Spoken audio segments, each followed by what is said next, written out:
Hello everybody, welcome again to the lecture series on signals and systems. In the previous classes we have seen about the types of the signals and types of the systems, and now we will introduce the new topic, that is a Fourier series. So by using this Fourier series we can able to represent the periodic signals in terms of the cosine signal and sine signal, or we can able to represent the periodic signals in terms of the exponential functions. Okay, if we can able to represent one particular periodic signal in terms of the cosine and sine functions, then that is called a trigonometric Fourier series, because cosine and sine are trigonometric functions. Or we can represent any periodic signal in terms of the complex exponentials, that is called exponential Fourier series, because we are representing in terms of the exponentials. Okay, so with that Fourier series we can able to get the frequency representation of the time domain periodic signals. Okay, and this particular Fourier series can be applicable for continuous time periodic signals and also for the discrete time periodic signals, but in your syllabus we have continuous time Fourier series only. That means the Fourier series applicable to continuous time periodic signals only.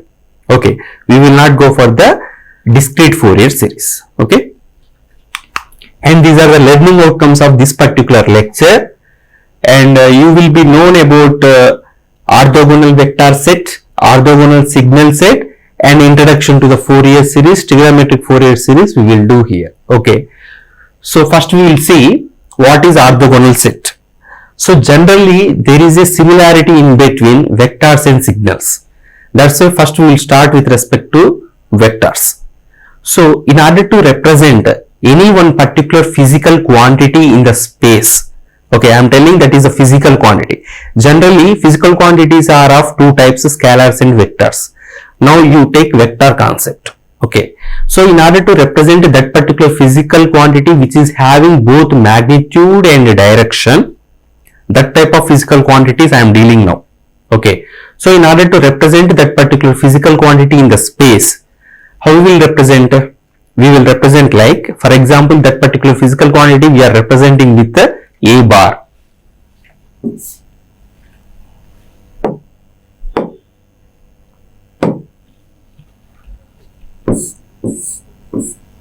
A bar is equal to, I can take 3 into Ax cap plus 4 into Ay cap plus 5 into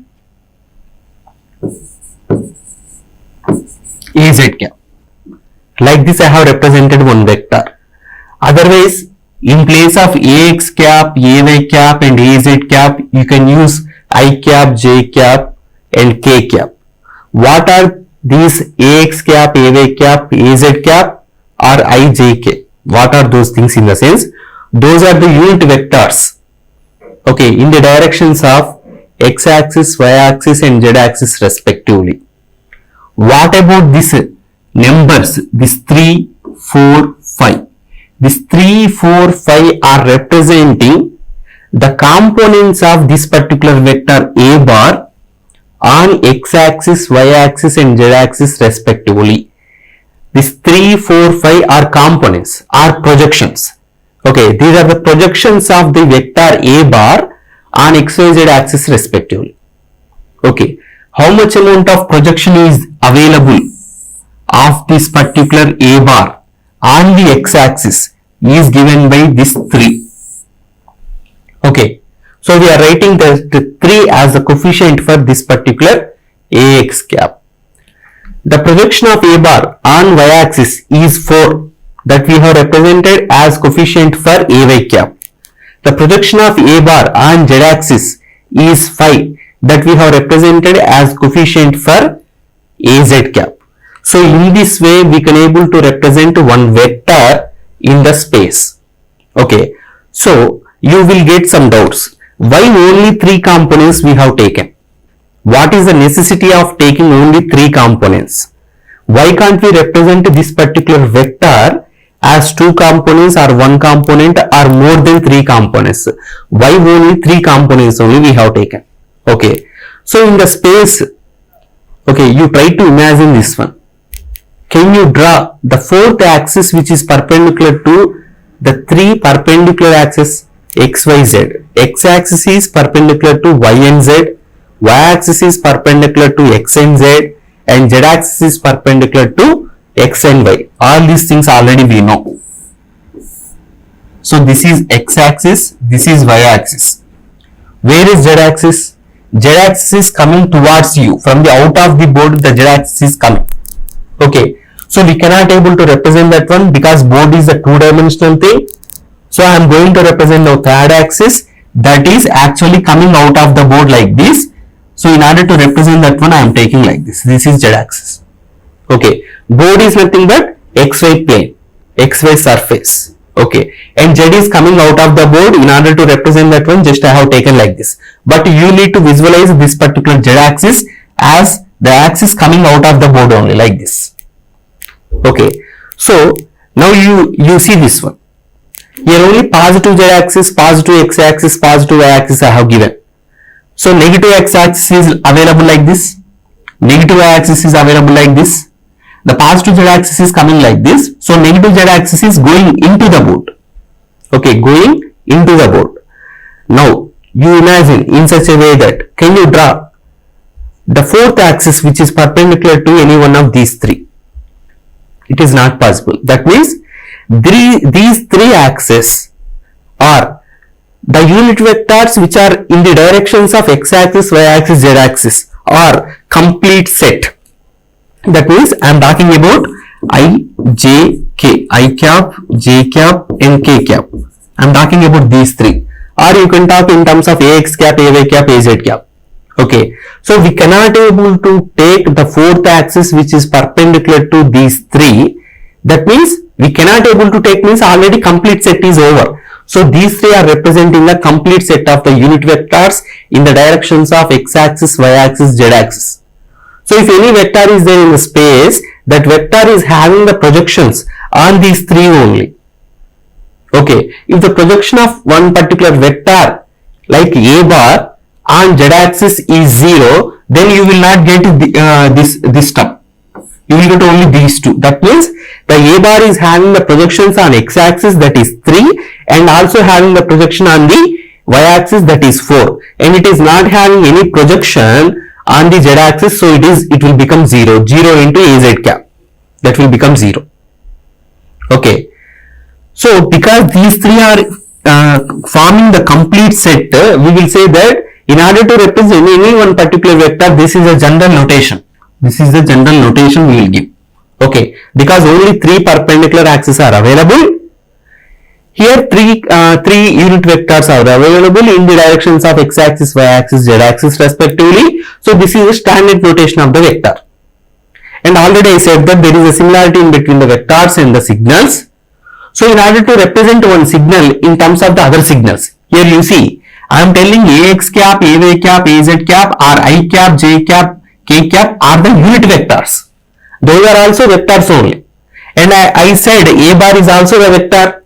So we have represented the a bar vector in terms of other vectors, like that I can say.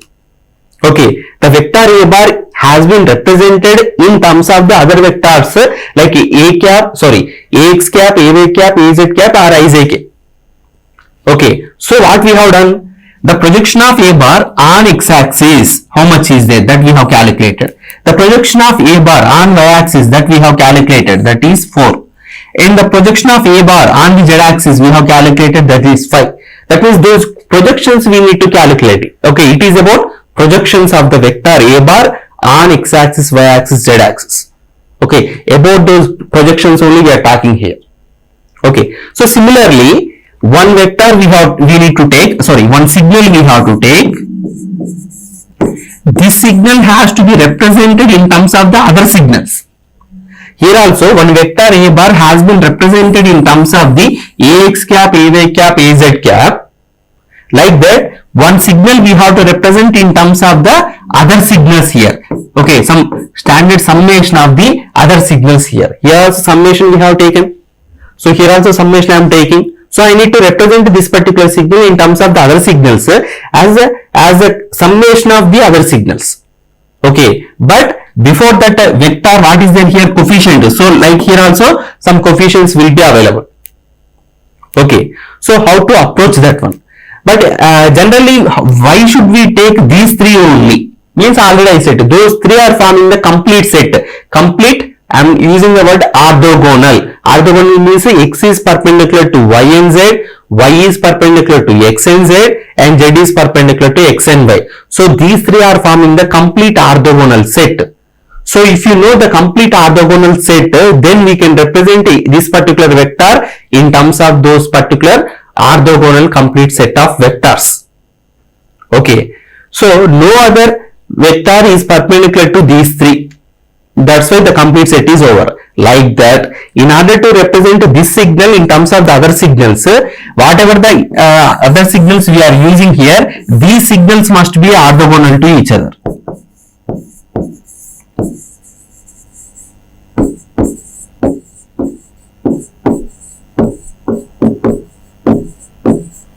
These signals must be orthogonal to each other. So that only I have given here. Orthogonal signal set. So in this, the signal has to be represented in terms of the other signals, but all these signals must be orthogonal to each other.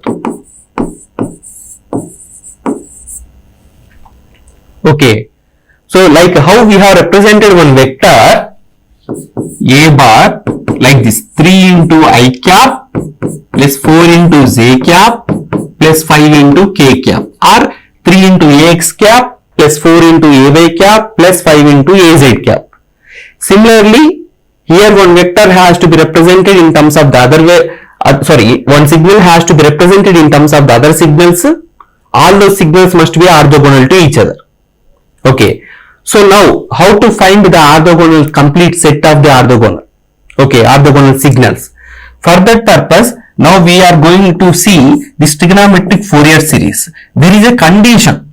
In order to say two signals are orthogonal to each other means, so integral x1 of t into x2 of t dt is equal to 0. If this integral is equal to 0, then I can say these two signals are orthogonal to each other. These two signals are orthogonal to each other during the time duration up to where you have done the integration. That means, for example, integration we are doing from t1 to t2. Okay, integral t is changing from t1 to t2, x1 of t into x2 of t dt is equal to 0. If this integral is equal to 0, then I can say x1 of t is orthogonal to x2 of t during the time interval t1 to t2, because we have done the integration and that integration is becoming 0 during this time interval only, that is from t1 to t2. So this x1 of t and x2 of t, these two are orthogonal to each other during this time interval only, that is t1 to t2. So this is very important equation. We are going to use this equation several times in our coming lectures. So in order to say two signals are orthogonal to each other, what is the condition? Means the integral t is equal to t1 to t2, x1 of t into x2 of t dt is equal to 0. If it is not equal to 0, these two are not orthogonal. How did we take this condition? Means again from the vectors only. So for example, this is vector A and this is vector B. What is the projection of vector B on vector A? Means generally we will take like this. This is the projection. Okay, and theta is the angle made by B bar on A bar, and this is the projection. This is the length of the projection we can able to tell. Okay, so like this the projections will be happening.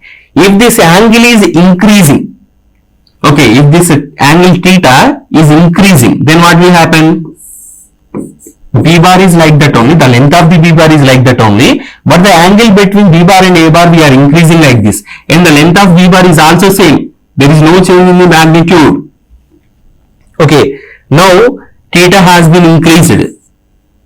Theta has been increased, but the projection has been decreased as compared to previous case. As theta is increasing as compared to this case, in this particular case, the projection has been decreased. Now you increase the theta further.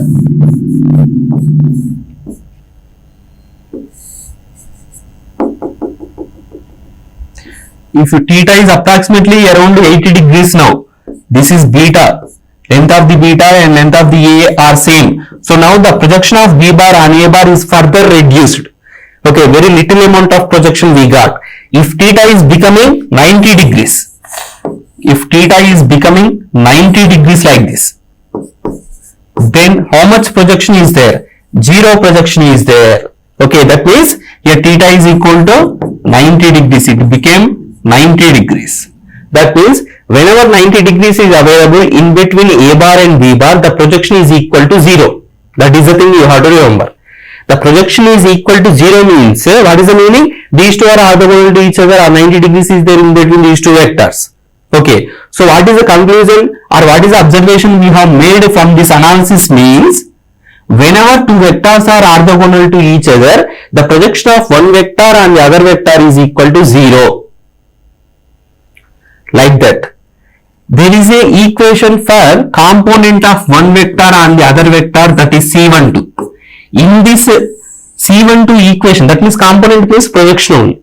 Okay, the component of one signal on the other signal is given by C12, that is integral T1 to T2 x1 of t into x2 of t dt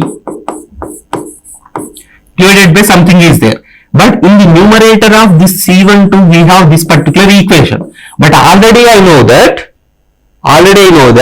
if these two signals are orthogonal to each other, this component or the projection must be equal to 0 according to this vector analysis.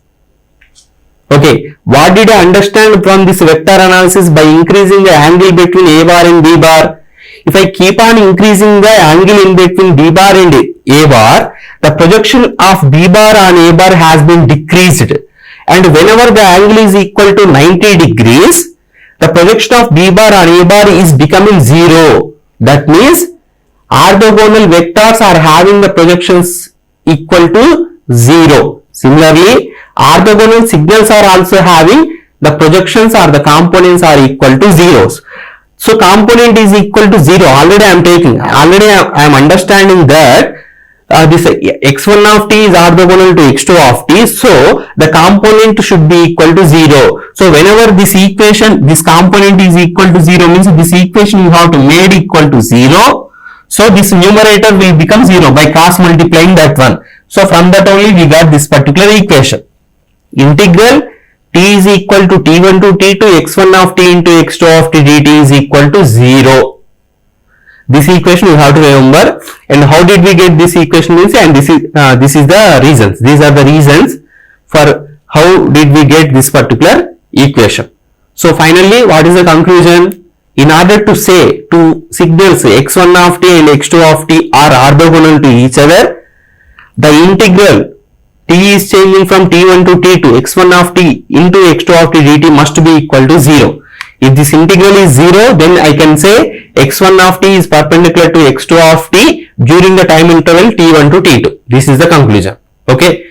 So for any two signals, if this condition is satisfied, then I can say those two signals are orthogonal to each other. Okay. For any two signals, if this condition is satisfied, I can say those two signals are orthogonal to each other. Next. So in order to say two signals are orthogonal to each other, already I have given this condition, that is integral t is changing from t1 to t2 x1 of t into x2 of t dt is equal to 0. Then the x1 of t is perpendicular to x2 of t during the time interval t1 to t2, that already we know.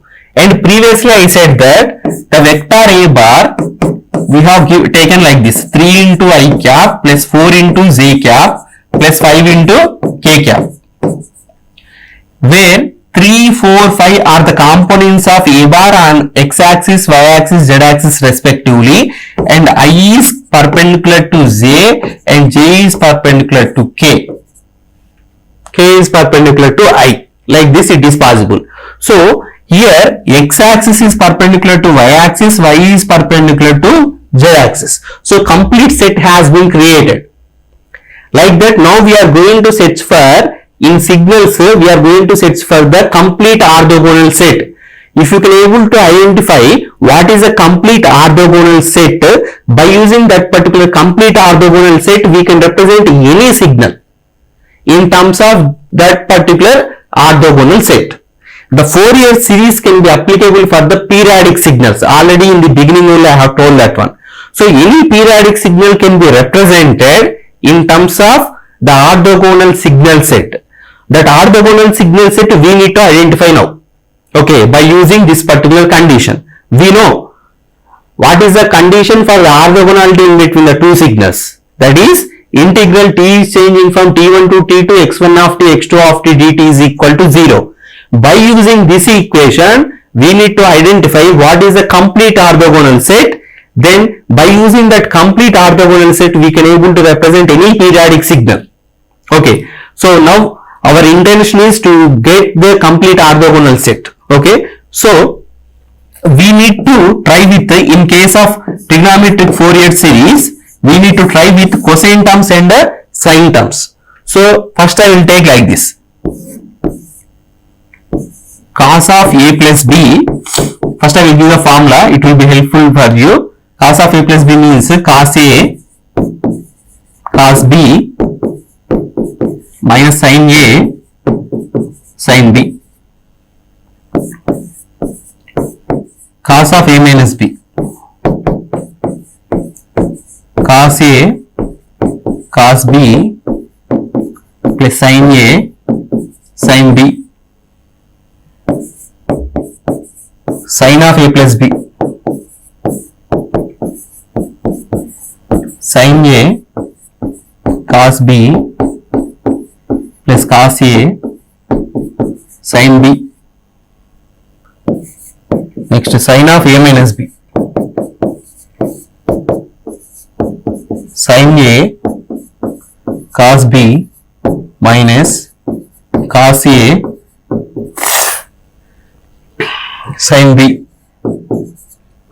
Okay, so these are the equations will be helpful to you. So whenever we are dealing with the 2 cos a cos b, what we need to do, we need to subtract these two. Sorry, we need to add these two. Whenever you need 2 sin a sin b or sin a sin b, you need to subtract these two. If you need sin a cos b, you need to add these two. If you need cos a sin b, you need to subtract these two. Like that you can able to perform. Next, cos 2a means cos square a minus sin square a. This can be rewritten as 2 cos square a minus 1 or 1 minus 2 sin square a. From this I can write cos a is equal to 1 plus cos 2a by 2. Okay, 1 plus cos 2a by 2 root. Next, sin a, root of 1 minus cos 2a by 2. Okay, so these are the formulas you have to remember.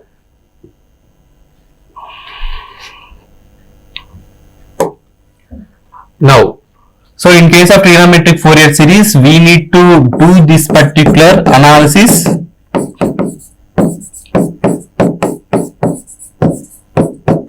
for different signals. So first I am checking with cos t with cos 2t. This one I am checking. Okay, whether these two are orthogonal or not, I am going to check now. So in order to check orthogonality in between two signals, what is the condition we have to follow? This is the condition we need to follow. So over one period we will check. And one more important point is the integral of cos signal or sin signal over one period.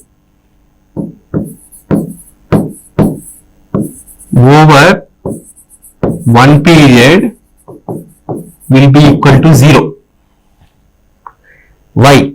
Doing the integration means calculating the area. So if you take the sin signal is like this.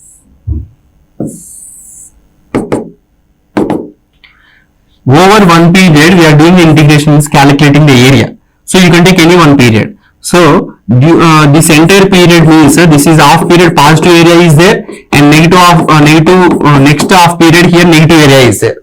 Actually, this positive area should be equal to negative area. So calculating total area over one period means positive area will be cancelled by negative area. Total area is equal to 0. Area is equal to 0 means integration is equal to 0. That means integration of sine over one period, that may be 0 to t like this, or that may be minus t by 2 to plus t by 2, anything over one period is required. You need to do the integration over one period. That means you can take up to here, that means minus t by 2 to plus t by 2, or 0 to t by 2, whatever it may be. Over one period you need to do the integration. If over one period, if you do the integration, automatically the area will become 0. So every time whenever integral of sine or integral of cos is coming means we will not do integration directly, we will put 0 only, because already this condition is there. This is for cos, sine I have shown. Now cos. So cos signal is looking like this. So in this way cos signal is available. Here 0, this is t by 4, and this is 2t by 4, this is 3t by 4, this is 4t by 4. That means from here to here one cycle is completed, t. Okay, this is minus t by 4, like that. So you can take from here to here as one cycle. That means minus t by 4 to 3t by 4. From here to here you can take minus 3t by 4 to 3t by 4. So positive area, negative area both will be cancelled. You will get integration is equal to 0. Already I told, over one period we need to do integration that may not be starting from 0. You can take from negative side to positive side. So minus 3t by 4 to 3t by 4. If you take upper limit minus lower limit, you should get one period, that is capital T of this cos. And one more important point is, whether it is cos 2t, whether it is cos t, whether it is cos t square, whatever it may be, if it is a cos function or if it is a sine function, the integral will become 0. The nature of the signal is cosine signal and cos signal, that's it. Okay, so several times we are going to use this one, so understand it very clearly. Integration of cosine function or sine function over one period, I am telling over one period only, over one period is equal to 0. These are the things you need to remember. Okay, then coming to our discussion now. So now I am checking the orthogonality between cos t and cos 2t. I am checking the orthogonality in between these two. In order to check the button, I am taking, this is the condition, t is equal to t1 to t2 x1 of t x2 of t dt. That means I am taking the integration in between two over one period only, that is 0 to t, or you can take minus t by 2 to plus t by 2, or minus t by 4 to 3t by 4, whatever you want. And x1 of t means first signal is cos t into x2 of t means the second signal is cos 2t dt. Oh, it is in the form of cos a cos b. So we can put here 1 by 2, here 2, that means 2 cos a cos b. It is equal to 1 by 2 into integral t is from 0 to t. 2 cos a cos b means cos a plus b plus cos a minus b. Okay, those formulas are very very important. 2 cos a cos b is nothing but cos of a plus b plus cos of a minus b. So cos of a plus b, a is nothing but t and b is nothing but 2t.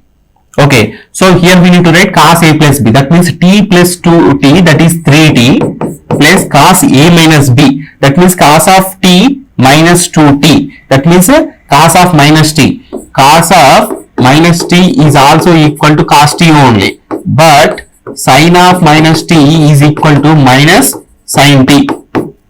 Okay, so here we are writing as cos a plus b plus cos a minus b. So cos of minus t only you will get, but cos of minus t is the cos t.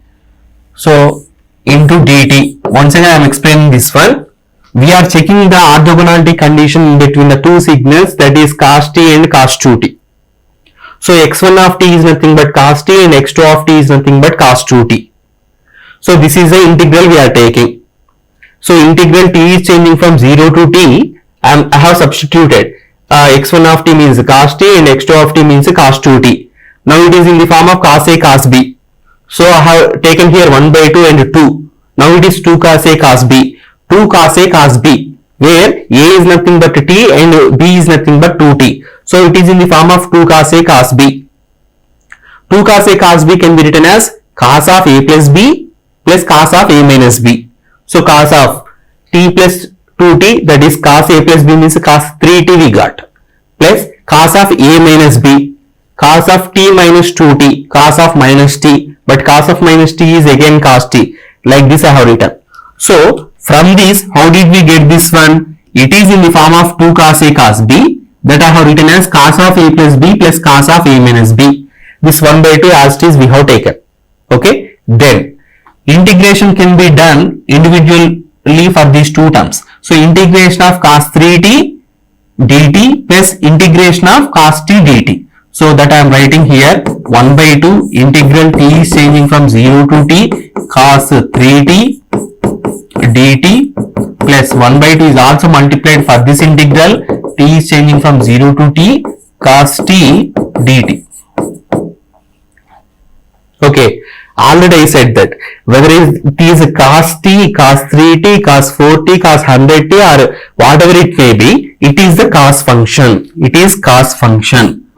It is also cos function. Doing the integration over one period only. So for any cos function or sin function, if you do the integration over one period, that is nothing but calculation of area, that will become 0. That will become 0. 0 plus 0 is 0. What we got?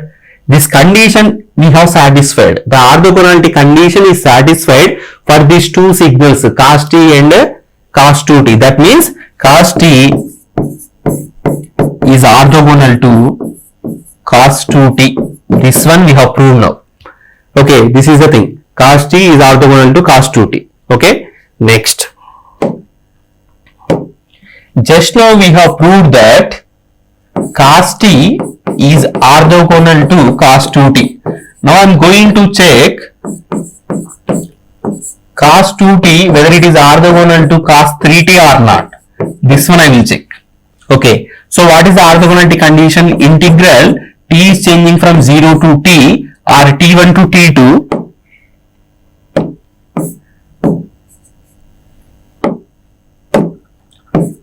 t1 to t2 x1 of t into x2 of t dt. It is equal to integral t is changing from 0 to capital T. x1 of t means cos 2t, x2 of t means cos 3t dt. It is equal to, it is in the form of cos a cos b. So I am writing here 1 by 2. That means now it is 2 cos a cos b. Again same formula.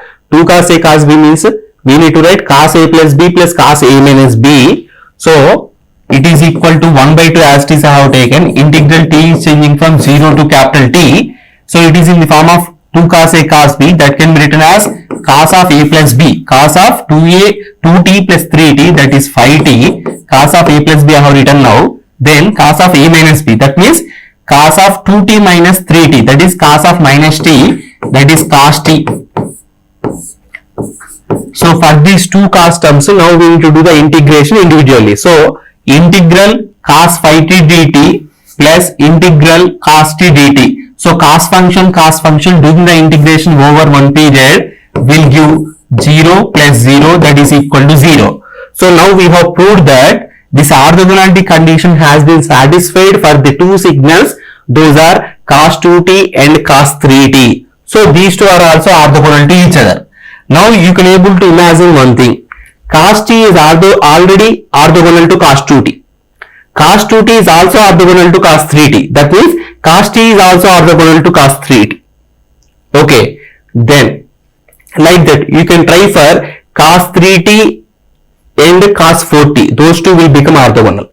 Cos 4t, cos 5t will become orthogonal. Cos 5t, cos 6t will become orthogonal. Cos 100t, cos t will become orthogonal. Any two cos functions will be orthogonal to each other. That means can we stop here that orthogonal set we have identified like that? Can we stop here? No. We need to check for the sine functions also. Okay, so now I am checking for the sine function. I am checking for sine t and sine 2t. For these two, I am checking the orthogonality. Directly I am writing here integral t is changing from 0 to capital T, sine t, here sine 2t. So it is in the form of sine A sine B. So I am writing 2 here and also 2 here, denominator and numerator, without changing the value. Now it is in the form of 2 sine A sine B. 2 sine A sine B. For this, what is the formula I told previously for you? 1 by 2 integral t is changing from 0 to t. Now it is 2 sine A sine B. For this 2 sine A sine B, what is the formula I have given previously? Cos of A minus B minus cos of A plus B. So this one you need to follow. Generally cos of A minus B means what? Cos A cos B plus sine A sine B. Okay. Next, individually, what is the equation for cos A plus B? Cos A cos B minus sine A sine B. So here cos A cos B is there. Here also cos A cos B is there. But here in front minus is there. So cos A cos B terms will be cancelled. Next, here plus sine A sine B is there. And individually here minus sine A sine B is there. That minus will be multiplied with one more minus, so you will get here sine A sine B. So here one sine A sine B, here one more sine A sine B will become 2 sine A sine B. Okay, now we have this one here, 2 sine A sine B, where A is equal to T and B is equal to 2T. So apply this condition here. So I need to write here first cos A minus B, that means cos of T minus 2T minus cos of T plus 2T.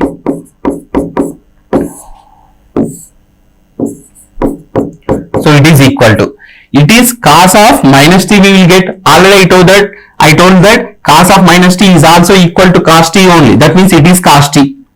So 1 by 2 integral T is changing from 0 to T, it is cos T minus cos of T plus 3T, that is cos 3T.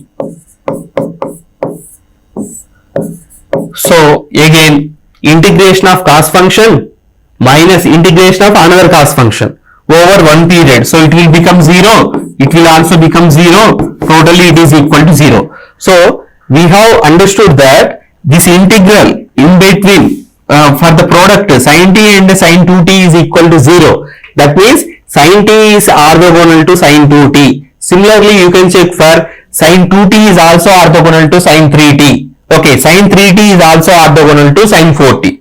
Okay, so what are the results we got that I am writing here? Cos t is orthogonal to cos 2t. This one we have proved. And it is also orthogonal to cos 3t. And it is also orthogonal to cos 4t. And so on. Like this, many signals we can take. Now just now we have proved that sin t is orthogonal to sin 2t. And sin 2t is orthogonal to sin 3t. You can check this one. Sin 2t is orthogonal to sin 3t. That one you can able to check. And it is also orthogonal to sin 4t. Okay, you can check all these things. Like this, so many signals will come. Now we are going to check the orthogonality in between one sine function, one cos function. So I am taking cos t and sin t. This one I am taking, and I am going to check orthogonality condition in between these two.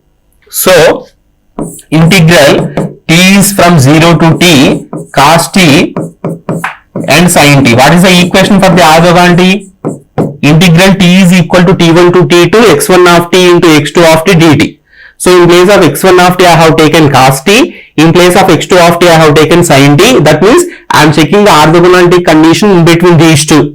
Okay, and the limits I am taking over one period, that one I am taking from 0 to t. You no need to take 0 to t only, you can take any one period. That means minus t by 4 to 3t by 4 or minus t by 2 to plus t by 2. The integration should be over one period. Okay, so now it is in the form of sin a cos b. I am writing here 2 and here also 2. So now it is looking like 2 sin a cos a.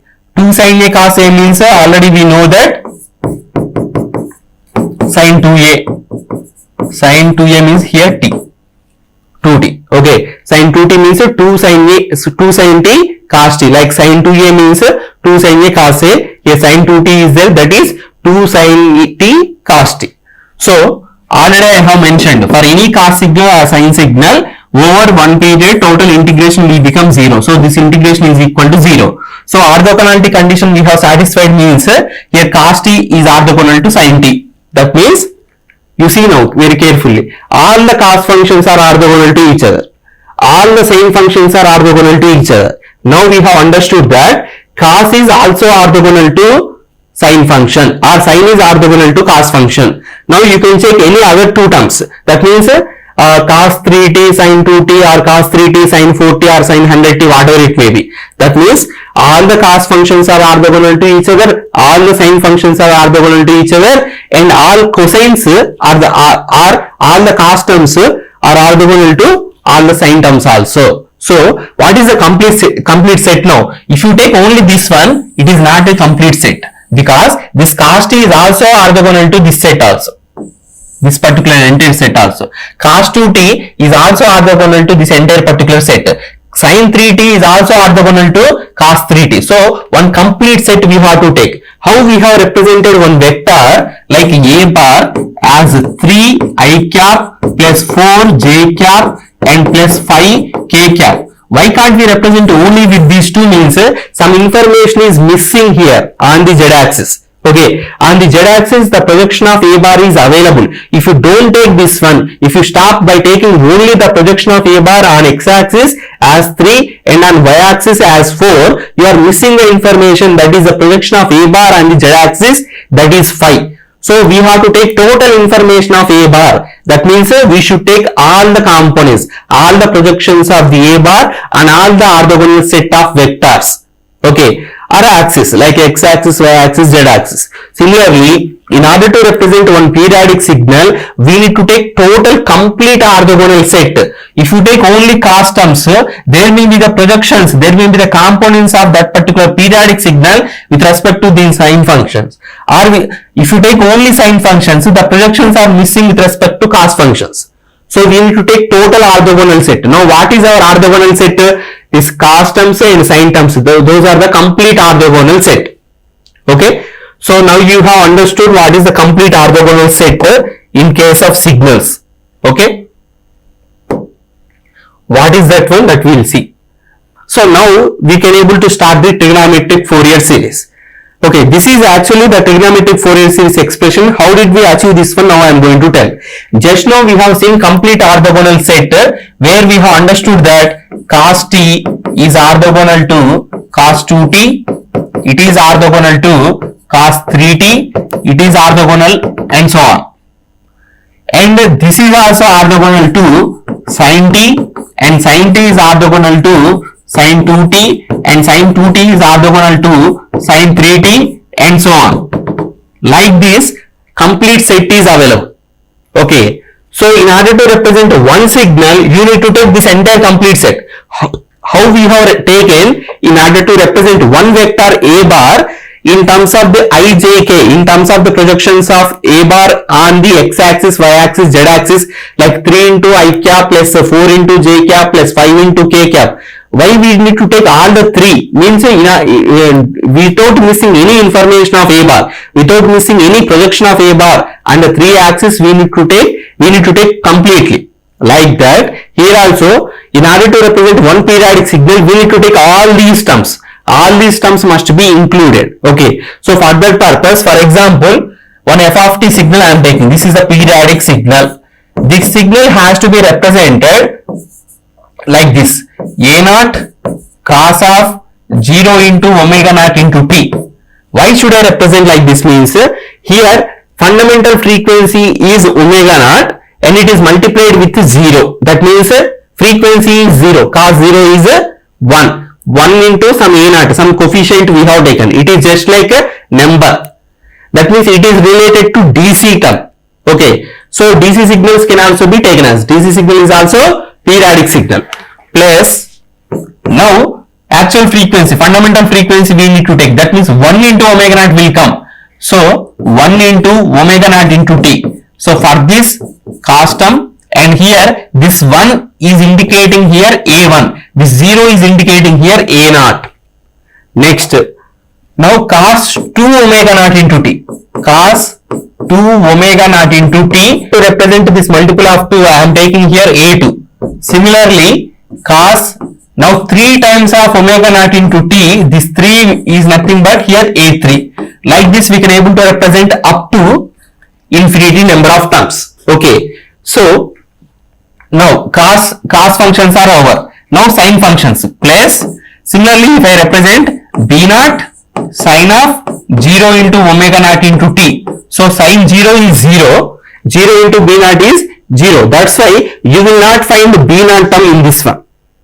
Okay, that we will see later. You see here a naught is there, here cos 0 is 1, 1 into a naught is a naught, but you will not find b naught in this expression. What is the reason? Sin 0 is 0, 0 into b naught is 0. That's why you will not find here b naught. Okay, so plus b1 into sin of 1 into omega naught into t plus b2 into sin of 2 into omega naught into 3 plus b3 into sin of 3 into omega naught into t, and so on. Like this, all the cos terms, all the sin terms we can able to take. Now it is equal to a naught into 1, already I told about that one, a naught only, plus this b naught into sin 0 is 0 only. So this will not be available in the final equation. So here a1 b1, these two terms I am writing at one place. Okay, so a1 cos 1 into omega naught into t plus b1 sin n into 1 into omega naught into t over. Now a2 b2, these two terms I am writing at one place. a2 cos of 2 into omega naught into t plus b2 sin of 2 into omega naught into t, and so on. Okay, so it is equal to a naught plus, now if you observe, a1 cos 1 into omega naught into t plus b1 sin of n into omega, 1 into omega naught into t. Next, a2 cos of 2 omega naught into t plus b2 sin of 2 into omega naught into t. What are the next term? a3 cos 3 omega naught into t plus b3 sin 3 into omega naught into t. That means a1 here cos 1 into omega naught, b1 sin 1 into omega naught, a2 cos 2 into omega naught, b2 sin 2 into omega naught. Next, a3 cos 3 omega naught, b3 sin 3 omega naught, a4 cos 4 omega naught, b4 sin 4 omega naught. That means all those things can be generalized like this: an cos n omega naught into t plus bn sin n omega naught into t. This is the nth term. Like that we can able to take. Next, sigma, because all are plus terms only, all are added, that's why sigma n is equal to, we need to start from here, that means 1. So if you take n is equal to 1, these two terms will be covered here. a1 cos 1 into omega naught into t plus b1 sin of 1 into omega naught into t. If you take n is equal to 2, a2, here you see a2 cos 2 omega naught t plus b2 sin 2 omega naught t. If you take n is equal to 3, a3 cos 3 into omega naught into t plus b3 sin of 3 omega naught into t. Like that, so many terms, up to infinity number of terms. That's why sigma n is changing from 1 to infinity. Okay, don't put here 0. For 0 only we got here a naught. Okay, so this sigma should be starting from n is equal to 1 only, 1 to infinity. Don't forget this one. So finally, like this, we have represented one periodic signal f of t in terms of cosine functions and sine functions. If you observe this one, a naught is also related to cosine function only. A naught is also related to cosine function only. B naught is also available, but because multiplication with sine 0, it will become vanish. So you will not find b naught term here. Here a1 b1, a2 b2, a3 b3 only in this sigma, and outside of the sigma here a naught is there, but not b naught. Okay, so this observation you have to take very carefully. So this is the final expression we can able to tell.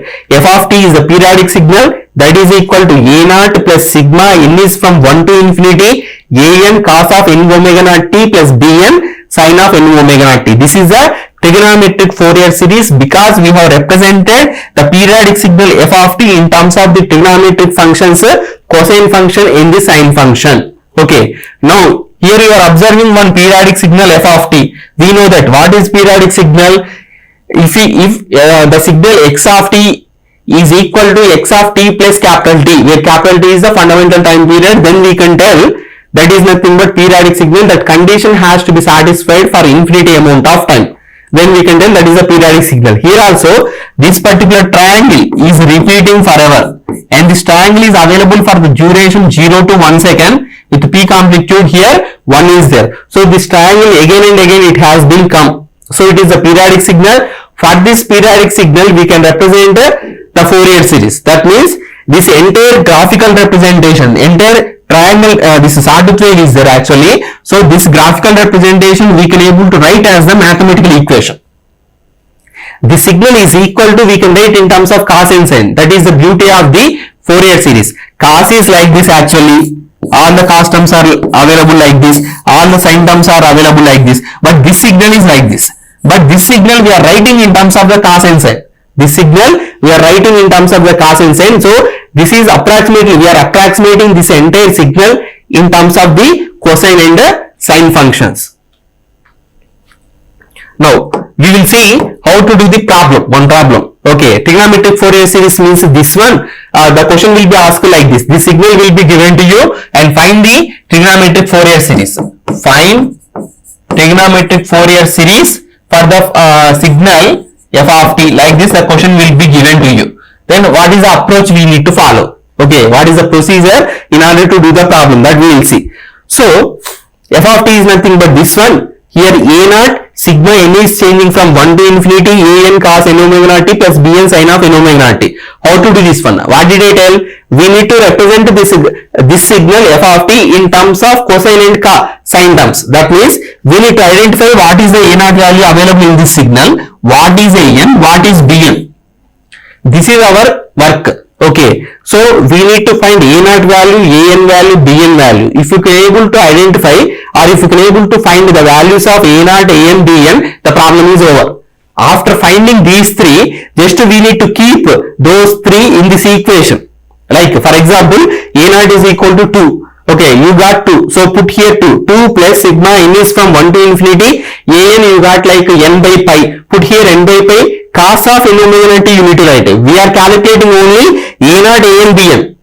Okay, after calculating those three, just we need to put a naught value, a n value, b n value in this equation, and remaining sigma, this cos n omega naught t, sin n omega naught t will be as it is.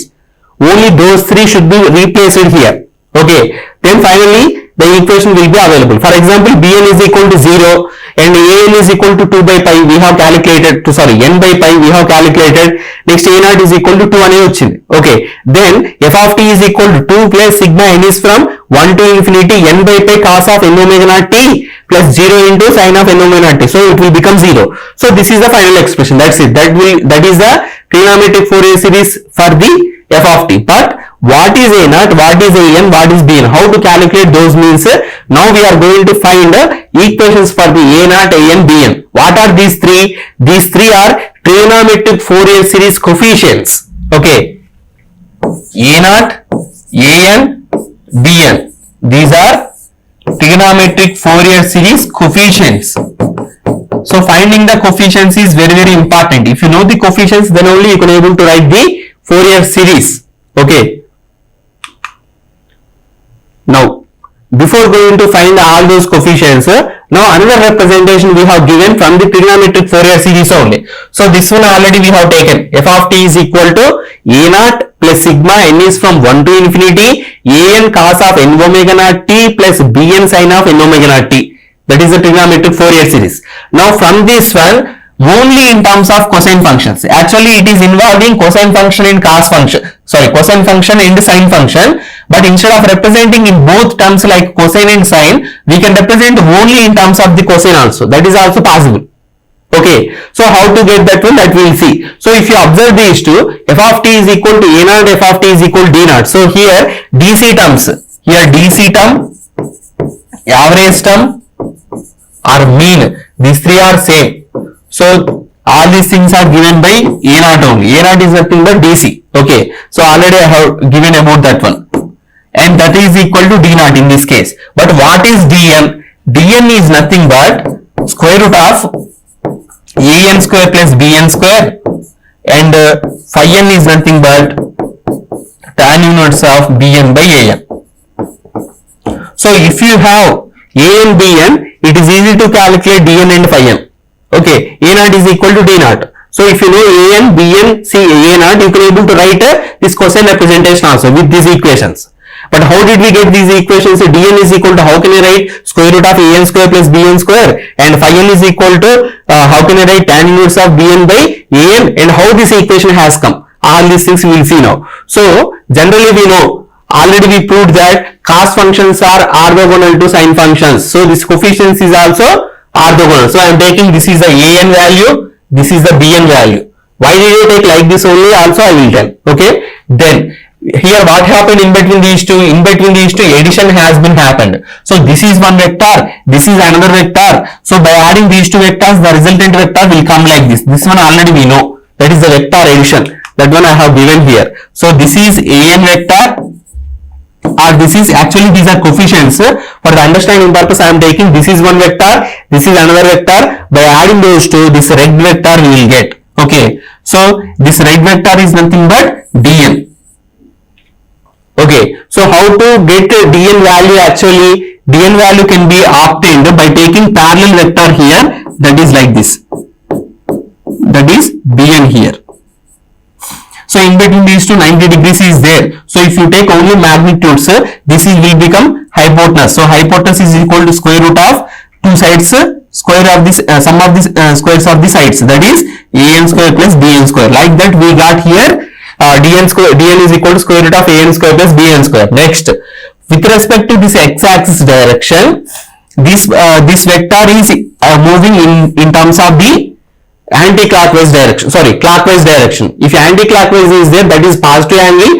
Clockwise is there, means that is negative angle. That's why negative we have taken. And how much amount of angle is there? This is the right angle triangle. Here, particular angle phi n is there. So phi n is equal to that means tan of phi n is equal to opposite side by adjacent side, that is bn. Tan phi n is equal to bn by an. So phi n is equal to tan inverse of bn by an. These are the things. Okay, because it is in the anti-clockwise clockwise direction, here we have taken minus, because by adding some angle to the cos, then only we will get the sine. Okay, by adding 90 degrees to the cos, we will get a sine signal. That's why we have taken like this. Okay.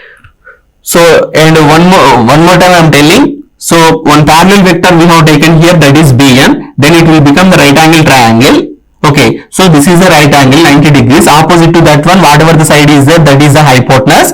So if you apply the Pythagoras rule, this hypotenuse side dn square is equal to an square plus bn square. So dn is equal to square root of an square plus bn square. Like that we got the magnitude. Next, this particular phase. Okay, that angle. How did we get this angle? Since it is a right angle triangle, I can apply tan or sine, whatever it may be. So tan phi n is equal to opposite side is bn by adjacent side an. So from this phi n is equal to tan inverse of bn by an. And y minus means already I have explained it, because that is in the clockwise direction. Okay. So in this way we can able to represent a cosinusoidal representation also. This is called cosinusoidal representation because only cosine function is there. Here cosine and sine both are there. That's why it is a trigonometric representation. So if you know trigonometric, it is easy to write cosine also. Okay. So this is the thing. Now, what is first harmonic? That is first fundamental time period. That is omega naught.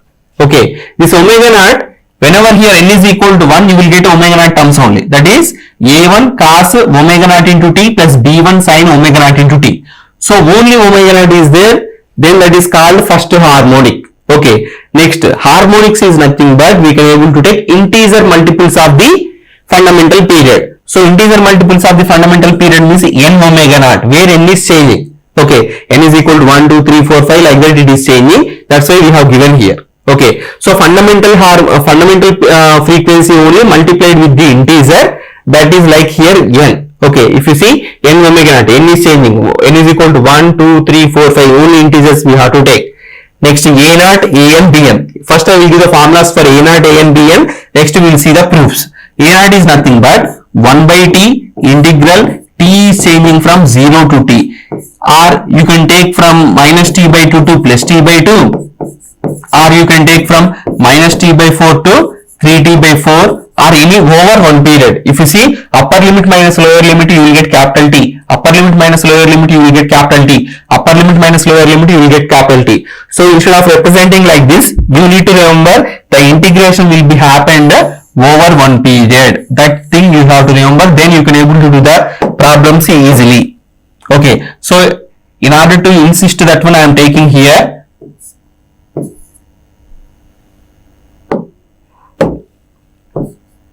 Like this I am taking. What is the notation here I have taken? The notation is like this. Integration with respect to t. So I will not write this t also, because here dt anyway I will write. So that is insisting we are doing the integration with respect to t. But after this integral, in the bottom side I have written t naught or t I will represent. So what is the meaning of this one? You do the integration over capital T. That is the meaning. Okay, that means over one period we are doing the integration. Now the equation will be f of t dt. This is the formula for a naught. Okay, a naught is equal to 1 by t integral over one period for the f of t dt. Okay, so this over one period you can take any time to any time, but the duration should be equal to capital T. Okay, and it is equal. If you see this equation very carefully, already I told about a naught, that is DC value or average value or mean value. These three are same. So DC value present in the signal is given by a naught, and that is equal to 1 by time period integral f of t dt. Integral is nothing but area. So area of f of t, area of signal over one period. Over one period, we have to do area of the signal over one period by time period. By capital T is there, by time period. Okay, in words we can able to tell like this. So if area is equal to 0, numerator is equal to 0, that means a naught is equal to 0. That means the DC content is not available in that particular signal.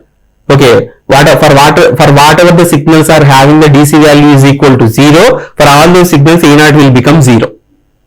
You no need to do this particular integration also. Just by observing the signal you can able to tell whether the area of that particular signal over one period is equal to 0 or not. That thing you can able to identify. If it is possible, then you can able to take a naught is equal to 0, and an is nothing but the formula is 2 by t integral over again one period f of t cos of n omega naught t dt.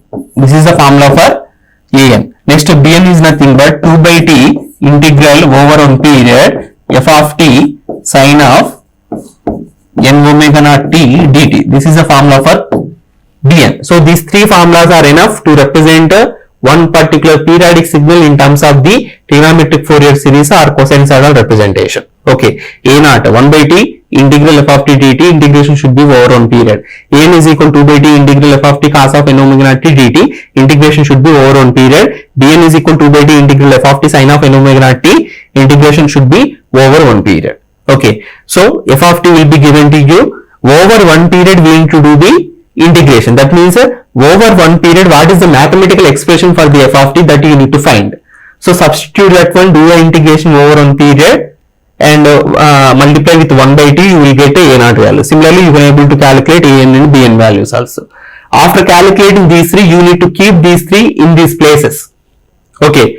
For example, a naught is equal to 2, an is equal to n by pi, and bn is equal to 0. Substitute these three in this equation. Then f of t is equal to 2 plus sigma n is from 1 to infinity n by pi cos n omega naught t plus 0. Okay, that is the Fourier series representation for the given periodic signal. Okay, so this is the way. Now we will see the proofs for a naught, an, bn. How to get a naught value? Just integrate this equation over one period, then you will get a naught value.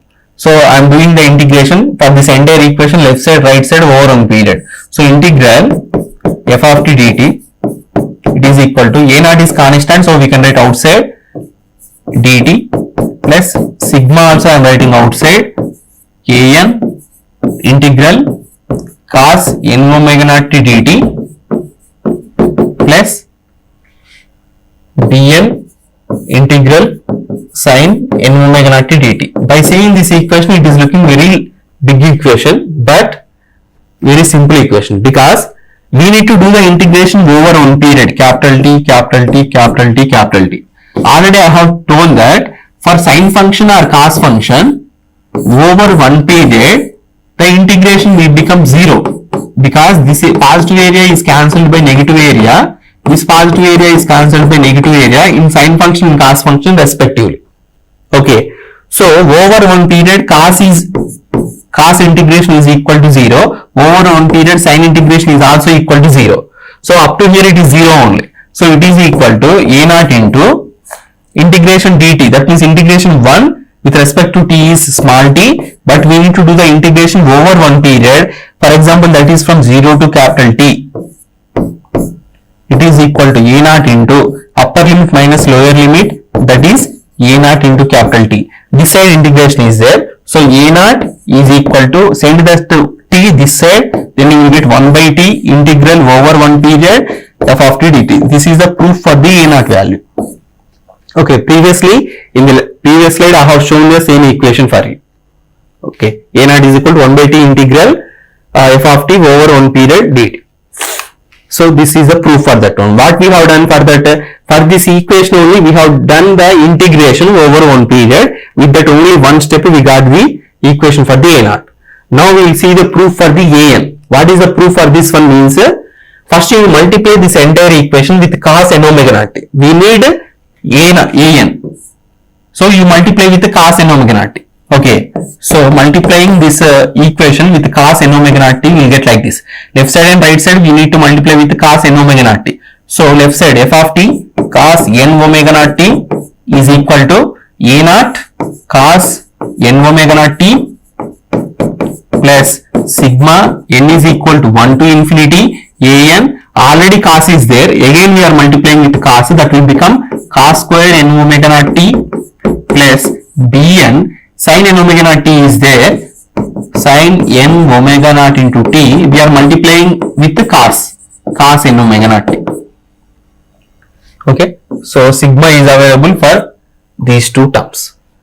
Now if you see this equation very carefully, we can write like this: a naught cos n omega naught t as it is I have written, plus sigma n is from 1 to infinity, it is in the form of cos square theta. So cos square theta means we can write 1 plus cos 2 theta by 2. Previously I have given the equations for you. You can check that one. So cos square theta, where theta is the n omega naught t. So cos square theta means I can write, otherwise here I am writing the equation for you. Cos square theta can be written as 1 plus cos 2 theta by 2, where here theta is equal to n omega naught t. So 1 plus cos 2n omega naught t. Theta means n omega naught t. 1 plus cos 2 theta by 2 plus bn. If you take here by 2, here 2 will come, 2 sin theta cos theta. 2 sin theta cos theta means sin 2 theta. Like this you will get. Okay. So now left side what is there? F of t cos of n omega naught into t, like this will get. Okay, so now do the integration. So integration over one period, integration over one period. For this also integration over one period. For these two terms I am writing integral dt. For this also integral dt. So left side it will be as it is, integral t over one period f of t cos of n omega naught t dt. And this is a naught is the constant, we can write outside integral cos function. Integral cos function over one period means this will give 0. 0 into a naught will become 0. And here you see integral over one period for the sine function. You no need to see this angle. That is the sine function. That is enough. This angle may be 2n omega naught t or 100n into omega naught t, whatever it may be. You no need to see this particular angle. It is the sine function. You are doing the integration over one period. That is enough. We can say this integral is equal to 0. But if you see this one, here 1 by 2 plus cos 2n omega naught t by 2 is there. Here two terms are there. For those two terms, we need to do the integration here over one period. Okay. So for the first term, it is equal to sigma n is from 1 to infinity an by 2 integral dt. That is the first term. Okay. An by 2 integral 1 into dt. Next one is integral an by 2 into cos of n 2n omega naught t. So that is the cos function. We are doing the integration over one period. So we know that will become 0. So here sigma is not required. Oh, sorry, here integration is there. So this is equal to an by 2 integral 1 with respect to small t means we will get t. By substituting the limits we will get here capital T. Okay. And this side what is there? Integral over one period f of t cos n omega naught into t dt. So from this you can write equation for the an. An is equal to this t by 2. If you send this side it will become 2 by t integral over one period f of t into cos n omega naught into t dt. So this is the equation for the an. This equation only I have shown in the previous slides. An is equal to 2 by t integral over one period f of t cos of n omega naught t dt. Okay. So what is the procedure we have applied here to get the an value? What did we do? This is the trigonometric Fourier series. Since an is already multiplied with cos n omega naught t, you again multiply this one, this entire equation left side and right side with cos n omega naught t and do the integration over one period. You will get the equation for an. What is the procedure we have applied to get a naught value? Here a naught is multiplied with 1 only. Okay, it is not multiplied with cos term or sin term. So directly you do the integration over one period. You will get a naught term. Now we have multiplied with cos n omega naught t on both sides. Then we have done the integration. We got an value. Now you tell what we need to do to get the bn value. We need to multiply with the total equation left side and right side by sin n omega naught t. Then it will become f of t sin n omega naught t is equal to a naught sin n omega naught t plus sigma n is from 1 to infinity an cos n omega naught t by multiplying with sin n omega naught t plus bn sin square n omega naught t. Okay, that is like a sin square theta. That can be written as 1 minus cos 2 theta by 2. Then you will do the integration over one period for the entire equation. Then you will get bn value. What is the bn value you will get? Bn value you will get like 2 by t integral over one period f of t sin n omega naught t dt. This is the bn value you will get. Okay, this one you can able to try. Okay. So in this way we can able to get a naught value, an value, bn value. After calculating these three coefficients for the given signal, we can able to keep those three values in this particular equation. Then we can tell this is the trigonometric Fourier series for the given equation. Or we can able to identify the cosinusoidal representation of the particular given signal also. And these are the assignment questions. What is Fourier series? Write expressions for the Fourier series coefficients, trigonometric Fourier series coefficients, and you can able to do the proofs also for that one. Proofs are very, very important. Okay. Thank you. Hello everybody, welcome again to the lecture series on signals and systems. In the previous class we have started the Fourier series and we have seen expressions for the trigonometric Fourier series coefficients like a naught, an, bn, and we have seen how to calculate the trigonometric Fourier series for the given periodic signal. The procedure we have seen. Today we will see the exponential Fourier series and some problems we will see. Okay. So these are the learning outcomes of this particular lecture. You will be known about exponential Fourier series and we will solve some problems. And this is the expression for the trigonometric Fourier series. In the previous class we have proved this one. That is, when f of t is the periodic signal, that periodic signal f of t is equal to a naught plus sigma n is from 1 to infinity an cos n omega naught into t plus bn sin n omega naught t, where a naught is nothing but dc value present in the signal, that is given by a naught is equal to 1 by t integral over one period f of t dt. an is equal to 2 by t integral over one period f of t cos n omega naught into t dt. Bn is equal to 2 by t integral over 1 period f of t sin n omega naught into t dt. These are the integrations with respect to t over 1 period. That means we can take the integration from 0 to capital T, or minus t by 2 to plus t by 2, or minus t by 4 to 3t by 4. Any lower limit we can take, but or any upper limit we can take. The duration of the integration must be equal to one time period, that is capital T. Like that only we have to do. So what is the procedure to calculate the trigonometric Fourier series? Means one signal will be given to you. From that signal you need to calculate these three integrals. That means you need to find the values of a0, an, bn. After identifying those three, after calculating those three, you need to keep those three values in this expression. Then that is called trigonometric Fourier series expression for the given periodic signal f of t. Now we will see exponential Fourier series. From the trigonometric Fourier series, already we have written cosinusoidal representation. That one I am representing now. F of t is equal to d naught plus sigma n is from 1 to infinity dn cos of n omega naught into t minus phi n, where d naught is equal to a naught, dn is equal to square root of an square plus bn square, and psi n is equal to tan inverse of bn by an. So all these things already we have taken. Okay.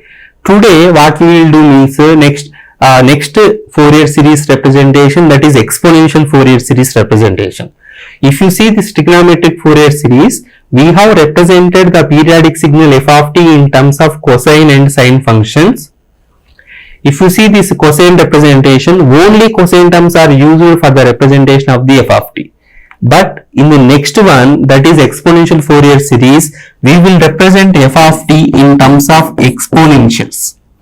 E power jn omega naught into t. Actual expression directly I am giving here. F of t is equal to sigma n is from 1 to infinity, minus infinity to plus infinity, cn e power jn omega naught into t. Here sigma n is changing from 1 to infinity. Here also sigma n is changing from 1 to infinity. But in exponential Fourier series, sigma is there where n is changing from minus infinity to plus infinity. This is the change you need to remember.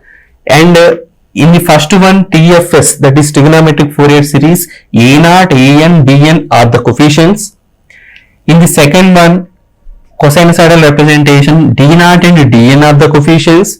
In the third one, that is exponential Fourier series, the coefficient is represented with Cn. Okay, what is Cn? How did we get this particular expression? All these things we will see now. And we can able to get this particular exponential Fourier series from the trigonometric Fourier series only. That proof first we will do.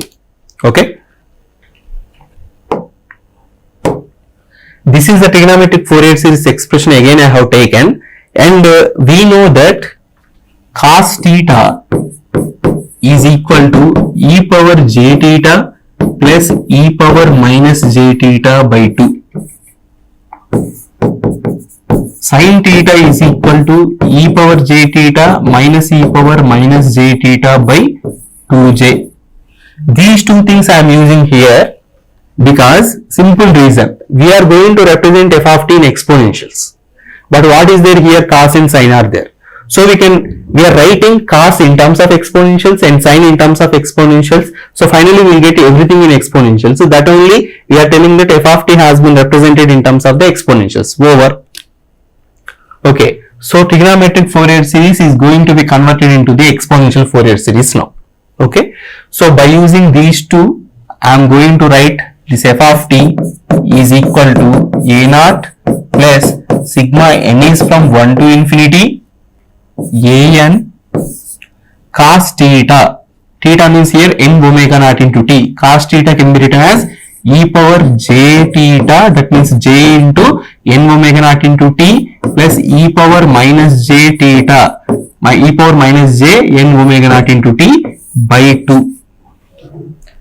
What did I write here? In place of cos n omega naught into t, I have written this entire thing, e power j n omega naught into t plus e power minus j n omega naught t by 2. That means cos theta is written as e power j theta plus e power minus j theta by 2. That's it. This entire thing is multiplied with an. Next plus bn. Now again it is in the form of sin theta. Sin theta means e power j theta. That means e power j n omega naught into t minus e power minus j n omega naught into t by 2j. Okay, in this way we have written. Now it is equal to a naught plus sigma n is from 1 to infinity.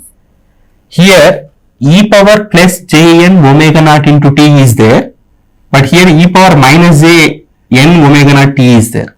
But here again e power plus j n omega naught t, and here e power minus j n omega naught t. So in these four exponential terms, two are e power plus j n omega naught t, and the remaining two are e power minus j n omega naught t. I am taking e power j, that means plus j n omega naught t as common. Then you will get here a n by 2, and here you will get plus bn by 2j, bn by 2j, and here remaining things are e power minus j n omega naught t, here also e power minus j omega naught t. So I am taking that one as common now, e power minus j n omega naught t I am taking. So what are the remaining things here? A n by 2, and here e power minus j n omega naught t I have written here. So minus is there, bn is there, by 2j is there. So minus bn by 2j. So this is the thing. Okay. Then what we will do? Just you simplify this one. It is equal to a naught plus sigma n is from 1 to infinity. I am writing this one as an minus j bn by 2. Can I write like this? See carefully. E power j n omega naught into t. How did I write like this? This e power j n omega naught t I have written here, e power j n omega naught t, a n by 2. Here plus is there, but I have written here minus. So you see here carefully. J square is 1, sorry, minus 1. 1 by j. J square is 1 means j power 4 is plus 1, because j square whole square. Minus 1 whole square means plus 1. So j power 4 means 1. Now 1 by j I am writing. So 1 means I can write j power 4 by j. J power 4 by j means j cube. J cube can be written as j square into j. J square means minus 1. So minus into j. So 1 by j means what is the thing finally? Minus j. 1 by j means minus j. So here 1 by j is there. That one I have written as minus j. So in the denominator 2 is there. The 2 we have taken common. So an minus j bn. And this e power j n omega naught t I have written here.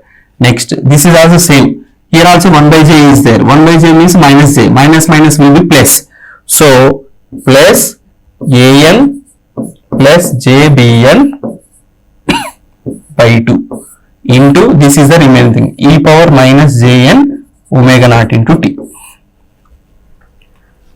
Okay, this is the thing we got. Now again I am writing the same expression. F of t is equal to a naught plus sigma n is from 1 to infinity an minus j bn by 2 e power j n omega naught into t plus an plus j bn by 2 e power minus j n omega naught into t. This is the thing we got as the last line of the previous slide. In this way we got. Okay. Now take this one as Cn, take this one as C minus n. Okay. So here I am writing what I am assuming. Cn is equal to an minus j bn by 2. C minus n is equal to an plus j bn by 2. Now we can rewrite this equation as an plus sigma n is from 1 to infinity Cn e power jn omega naught into t plus c minus n e power minus jn omega naught into t. It is equal to an plus sigma n is from 1 to infinity Cn e power jn omega naught into t. The sigma I am writing for this one also. Sigma n is from 1 to infinity c minus n e power minus jn omega naught into t. Now listen carefully. If I take n is equal to 1, in this case, two sigmas I have written. Each sigma is having the variable n. That variable n is changing from 1 to infinity in this case, 1 to infinity in this case. I am not changing this one. Okay, where n is changing from 1 to infinity. If I take n is equal to 1, c1 e power j omega naught t. If I take n is equal to c2 e power j2 omega naught t. If I take n is equal to 3, c3 e power j3 omega naught t. Now here you see, if I take n is equal to 1, it will become c minus 1 e power minus j omega naught t. If I take n is equal to c minus 2 e power minus j 2 omega naught t. If I take n is equal to 3, c minus 3 e power minus j 3 omega naught t. Instead of taking positive values for n, I will take negative values, minus 1, minus 2, minus 3, but this summation should give the same value. What we need to do? Listen again. Now if you substitute n is equal to 1, 2, 3, 4, 5, what you will get here? C minus 1, C minus 2, C minus 3, like that you will get. Okay, C minus 1, C minus 2, C minus 3 you will get. Even I am substituting the negative values for n like minus 1, minus 2, minus 3, I should get the same coefficients. I should get the same terms from the summation.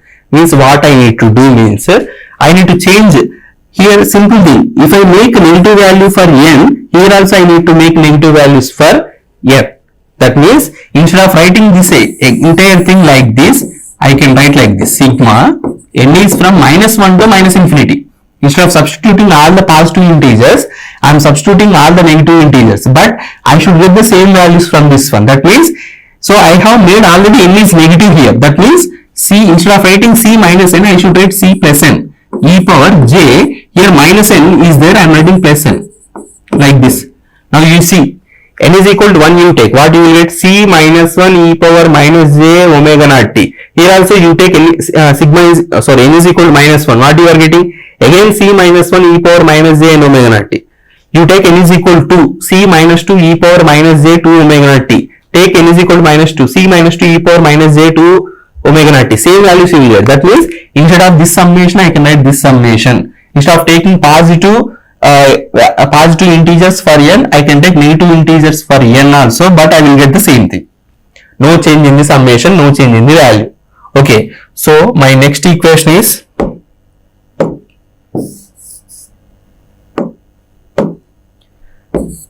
f of t is equal to, instead of writing a naught, I can write c naught also, because both are giving the tc values only.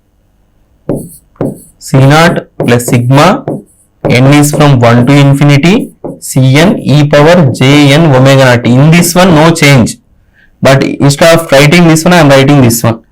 Sigma n is from now minus 1 to minus infinity Cn e power jn omega naught into t. Here you see, n is changing from 1 to infinity, n is changing from minus 1 to minus infinity, n is equal to 0 is missing. N is equal to 0 means this one. So this is for n is equal to 0. This is for n is equal to 1 to infinity. Total right side is covered. N is equal to minus 1 to minus infinity. Left side is covered. So total n values are covered from minus infinity to plus infinity. Everything is added. That means f of t can be written as sigma n is from minus infinity to plus infinity. I can write. Okay, it is 1 to infinity, it is minus 1 to minus infinity, it is n is equal to 0. So I can write minus infinity to plus infinity. So you see Cn e power jn omega naught t, Cn e power j omega naught t. So one time I am writing Cn e power jn omega naught t. So if you take n is equal to 0, what you will get? C naught e power 0. That means C naught into 1. So C naught over. If you can take n positive values, this will be covered. You can take any negative values, this will be covered. So totally we have added, finally we got this expression. If you see in the trigonometric Fourier series expression, n is changing from 1 to infinity. If you see cosinusoidal representation also, n is changing from 1 to infinity only. But in case of exponential Fourier series only, n is changing from minus infinity to plus infinity. This is the thing you need to remember. Okay. And here what are our assumptions? I have written there also. Cn is equal to an minus jbn by 2 and c minus n is equal to an plus jbn by 2. These are the two assumptions we have taken. These things you need to remember. Okay, by practicing this will be very easy. And here I will write all the Fourier series expressions at one place. F of t is a periodic, then trigonometric Fourier series is given by a naught plus sigma n is from 1 to infinity an cos n omega naught into t plus bn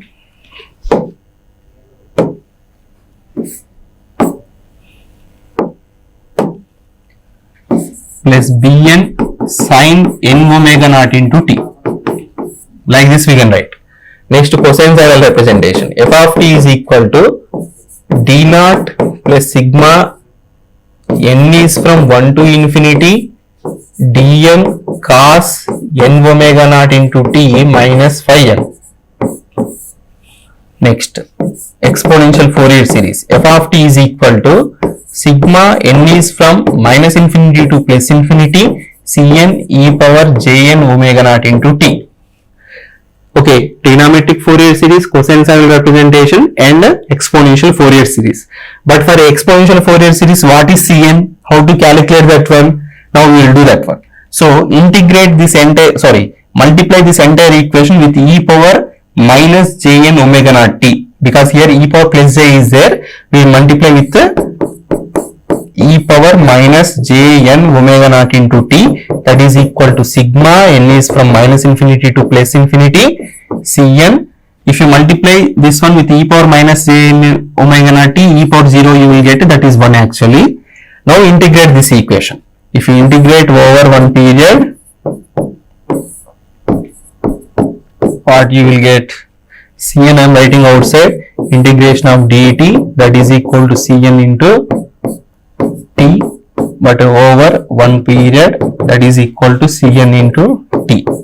So from this, cn is equal to, send that t this side, 1 by t integral over one period f of t e power minus jn omega naught t into dt. This is the coefficient formula.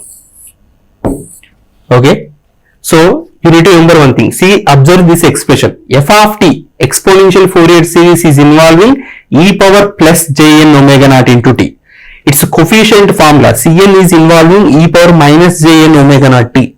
So by practicing you can able to remember all these things. As classes are going on, many more expressions will come. Okay. So you should be understanding what where plus sign is there, where minus sign is there, why it is coming plus, why it is coming minus. All those things you should be remember everything. That means daily you have to practice, then only it is possible. Okay. So here I am writing all the coefficients formulas once again. A naught is nothing but 1 by t integral over one period f of t dt. An means 2 by t integral t f of t cos of n omega naught into t dt. Next, bn is nothing but 2 by t integral t f of t sin n omega naught t dt.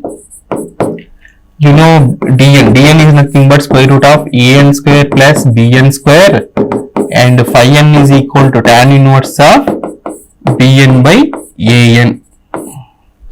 Next, here cn is equal to 1 by t integral t f of t e power minus jn omega naught t dt.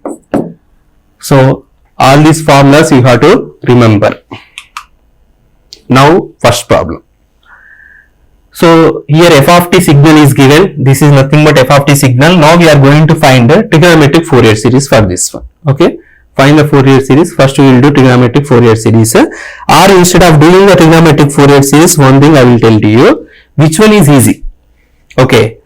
whether calculating trigonometric Fourier series easy or complex Fourier series or exponential Fourier series easy means I will tell exponential Fourier series is preferable because exponential Fourier series is involving only one coefficient Cn, but trigonometric Fourier series is involving three coefficients a0, an, bn. So instead of doing three integrals, so do only one integral, then exponential Fourier series will be completed. But in the examination, if they have asked particularly for trigonometric Fourier series, then what we need to do? Then what we need to do means, we know the relationships between Cn and an, bn, like that. What are those relations? Cn is equal to an minus jbn by 2. C minus n is equal to an plus jbn by 2. Add these two, you will get an value Cn plus C minus n. An by 2, an you will get minus bn plus jbn will be cancelled. Now subtract these two, Cn minus C minus n. Then you will get minus jbn, like this you will get. Okay, so if you know Cn value, you can able to get the an, bn values also. So first, if in the question they have not mentioned, you try to calculate Cn only. Okay, without wasting time or without doing three integrals for a0, an, bn, just to do one integral for the Cn, that is enough. Okay, so now we will calculate that one. So before doing the problem, before doing this exponential Fourier series, first observe the given problem. Okay, actually in total Fourier series it can be applicable for periodic signals only. First you see given signal is periodic or not. So if you observe given signal, one impulse is there at t is equal to 0. After capital T seconds, one more impulse is there. After capital T seconds, one more integral is there. One more impulse is there. Here actually the time axis is minus t, minus 2t, minus 3t. They have given wrong here. So 0, capital T, 2t, 3t. Minus t, minus 2t, minus 3t, like that you take. Like this impulses are going up to infinity, this side also infinity. So impulse is repeating for every capital T seconds. That means time period capital T is equal to capital T only. Okay, and for all the Fourier series problems, what you need to do is you need to define the signal in one period. That is maybe minus t by 2 to plus t by 2, or that may be from 0 to t, whatever it may be. So here it is convenient for me to define from minus t by 2 to plus t by 2, because exactly at t is equal to 0 impulse is available. So I am taking off side, left side, off side, right side I am taking. So minus t by 2 to plus t by 2, the f of t is looking like impulse signal.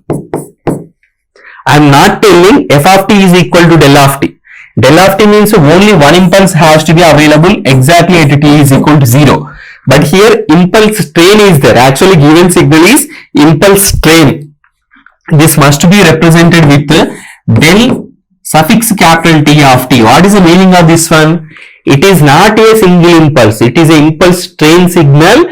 That means a successive repetition of the impulses are available with the time duration of capital T seconds.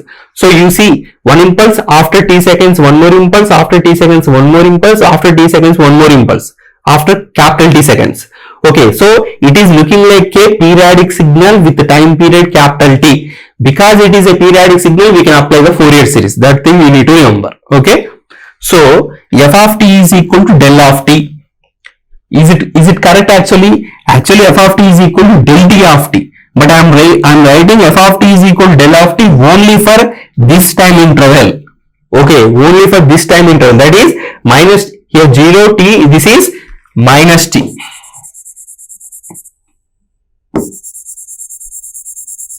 This is minus t. Okay.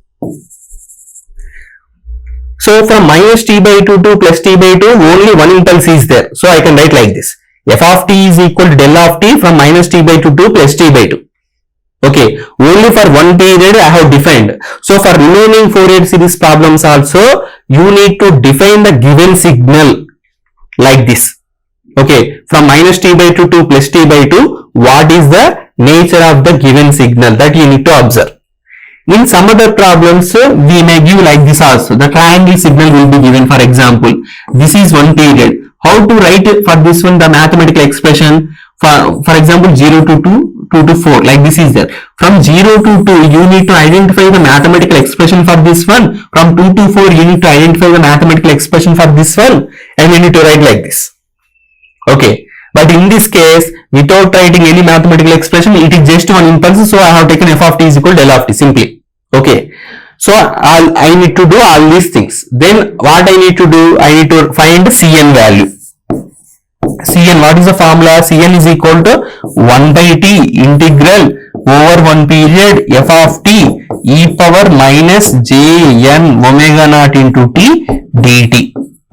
This is the formula for the Fourier complex exponential Fourier series coefficient formula. Okay, so 1 by time period I know, that is again capital T only. Integral over one period I need to do. Already I have decided I will do the integration from minus t by 2 to plus t by 2. F of t I know, in the duration f of t is equal to del of t. Next this is has to be available. From this formula what we need to do means, what are the things we can change means, t value depends upon our problem. If they have given capital T is equal to 6 seconds, we need to write here 1 by 6. Okay, we need to do integration over 6 seconds. Next f of t depends upon the problem, we need to change the f of t like this. Okay, so f of t value we have to substitute, and omega naught value depends upon capital T, this omega naught value will be changed. But we should write this entire thing, e power minus jn omega naught t, we need to write omega naught value will be changed. This f of t place has to be replaced. Okay, with the given problem definition, this f of t will be changed. Okay, so next now I am going to substitute all those things.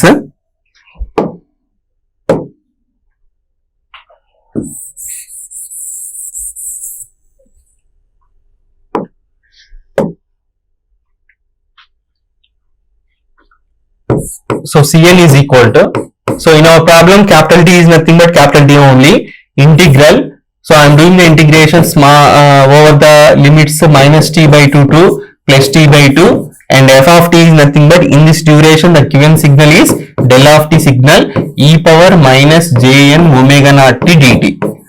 Okay, by seeing this integral don't get any fear. Okay, you try to solve this one. By seeing that one we can tell the answer. Okay, the integral value is equal to 1 into 1 by t, so Cn is equal to 1 by t. How can I tell this one? Okay, in our basics we have studied about this one. Integral t is changing from minus infinity to plus infinity, del of t x of t minus t naught, or what is the exact equation means?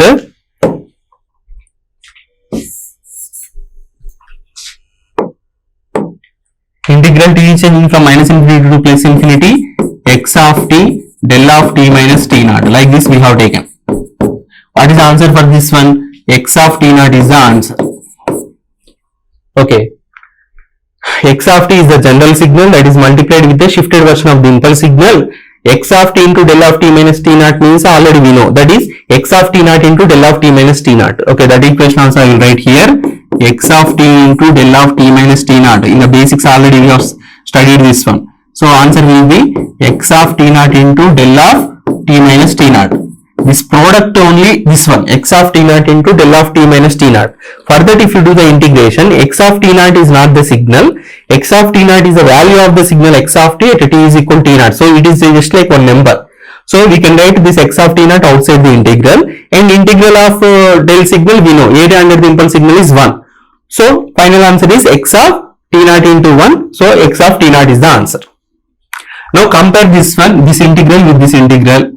You no need to have minus infinity to plus infinity, whether this t naught is available in this duration or not, that is important. Okay, by observing this one, x of t is nothing but exponential signal, this del of t is available here.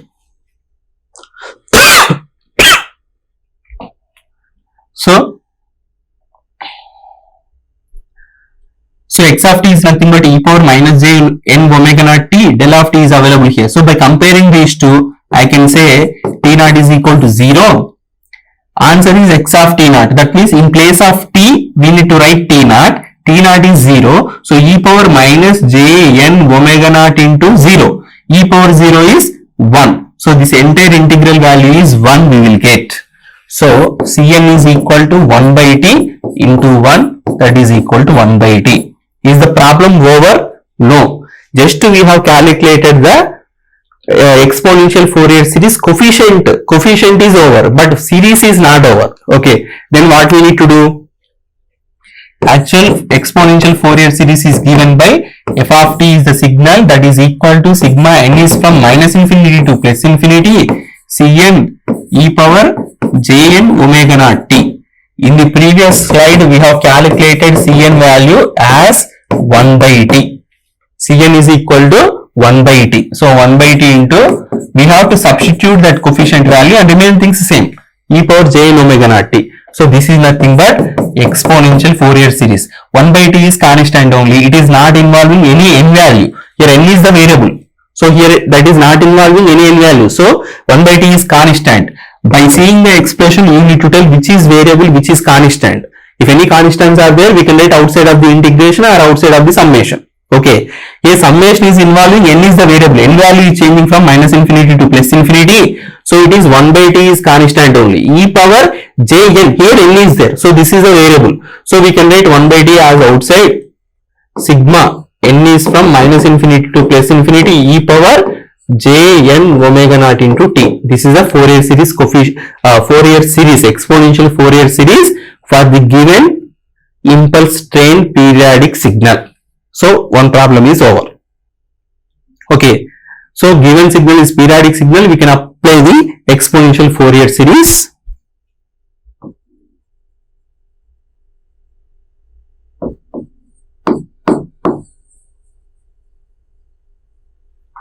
Okay. Like this we can able to do. Next.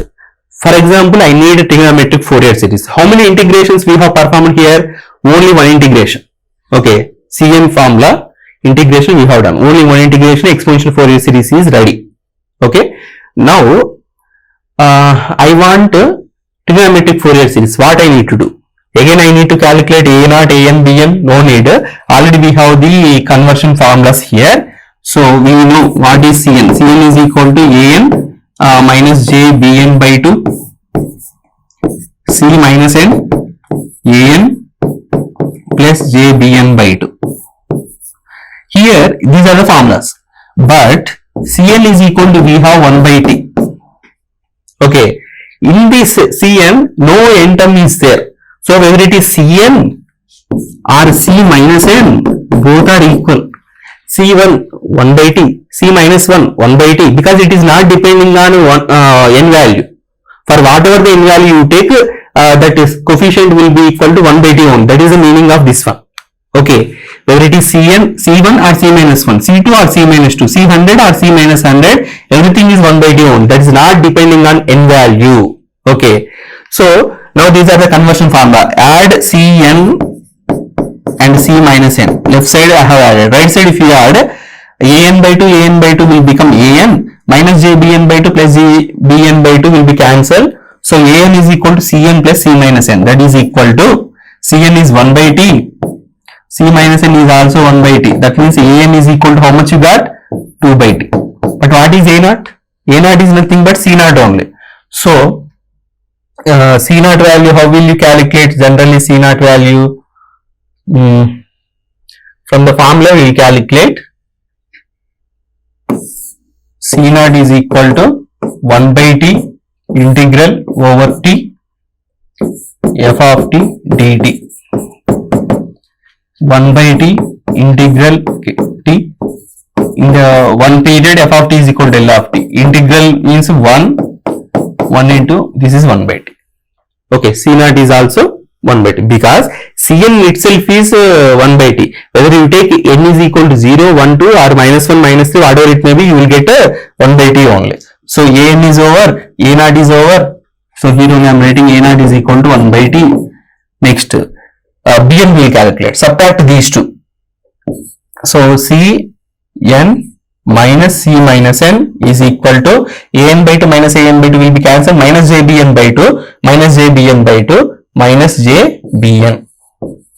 It is equal to Cn is 1 by t, c minus n is also 1 by t. 1 by t minus 1 by t means 0 you will get. So bn is 0. Bn is 0. So what we got, what are the coefficients we got for the trigonometric Fourier series? A0 is 1 by t, an is 2 by t, next bn is 0. These are the coefficients for the trigonometric Fourier series. Okay. Now real spectrum and complex spectrum. So real spectrum means we will do with respect to cosinusoidal representation. Complex spectrum means we will do with respect to exponential Fourier series. Okay. So here Cn is equal to, we got 1 by t. And if you see this one exponential Fourier series, n value is changing from minus infinity to plus infinity. If you see the expression also, you will get sigma n is changing from minus infinity to plus infinity. But in trigonometric Fourier series or cosinusoidal representation, sigma is changing from where n is changing from 1 to infinity only. So it is on right side part only. Okay. So if you draw the spectrum also, you will get like this: 0, 1, 2, 3, 4, like this. But in the complex spectrum, you need to take positive values of n and negative values of n also. So 0 will be available, 1, 2, 3, 4, and this side also minus 1, minus 2, minus 3, minus 4, minus 5 up to infinity. This is also up to infinity. What is the Cn value you got?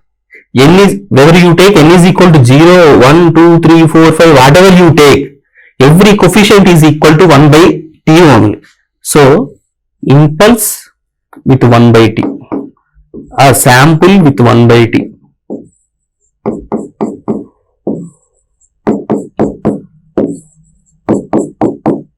And so on.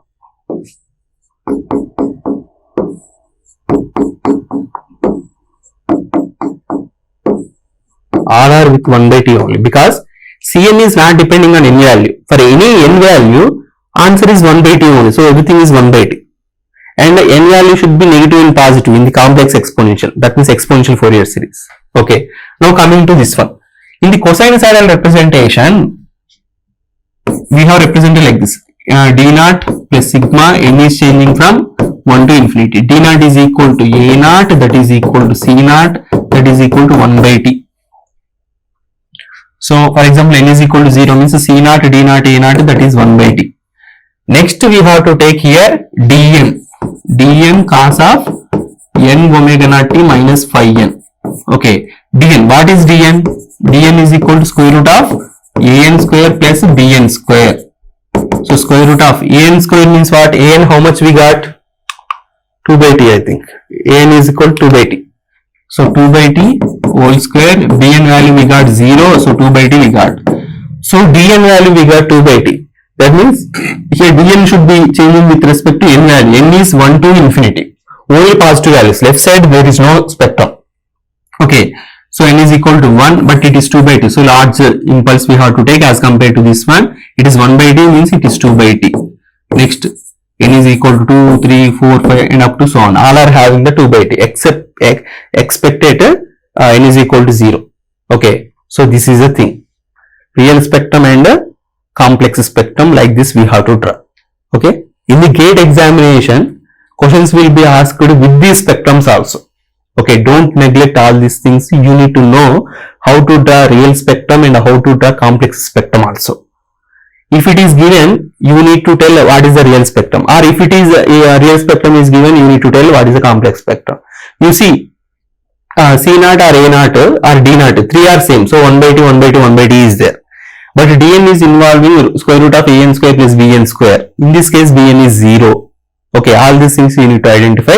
And you know, if dn is available, means that is the combination of a and bn. And what is the relation of a and bn with respect to cn or c minus n, all those things you need to identify and you need to do. Now, next problem. Find the Fourier series of the signal g of t in terms of f of t coefficient. Okay. So f of t means the previous question actually. Now it is also similar to previous question only, but the impulses are not existing at the time instance where the impulses are existing in the previous question. In the previous signal, we have taken like this. Previous signal I am taking here, and that is represented with f of t. This is f of t. One impulse, second impulse, third impulse, fourth impulse, like this impulses are there. This is at 0, 1, 1t, 2t, 3t, minus t, minus 2t, and so on. Here t is there. Next g of t, that is there here. So there is no impulse at t is equal to 0. That impulse has been shifted to right side by t by 4 seconds. The impulse has been shifted to t by 4. The impulse which is available at t is equal to capital T is shifted to right side by again t by 4. So it is at 5t by 4. Next impulse is shifted to again t by 4, that is at 9t by 4. So all these impulses are shifted to right side by t by 4 seconds. That means f of t minus t by 4 operation has been done. Time shifting operation has been done on this signal. You got this signal, and this is represented with g of t. So g of t is nothing but what? F of t minus capital T by 4. Okay, this signal has been shifted to right side by t by 4 seconds. Then you got this one. We know what is the Cn for f of t. Now we need to know what is the Cn for g of t. Okay, so we will calculate Cn for g of t. Is there any relationship is there in the exponential Fourier series coefficient of f of t and g of t? That is the observation we have to made with this problem. Are you getting what I am telling? For the f of t we know Cn. What is Cn? 1 by t we got in the previous problem. Now this f of t has been shifted to right side by t by 4 seconds. So time shifting operation has been done on the signal. You got g of t. For this g of t, you calculate now exponential Fourier series coefficient. Okay, we will calculate now. Now, because of that shifting, is there any effect or is there on that Fourier series coefficient that we need to identify? Here 1 by t we got. Here how much we will get, that we will see. Okay. So see the problem very carefully. I am taking now the duration from 0 to t. It is t by 4, that means 0.25 t. It is 5t by 4. 5t by 4 means 1.25 t.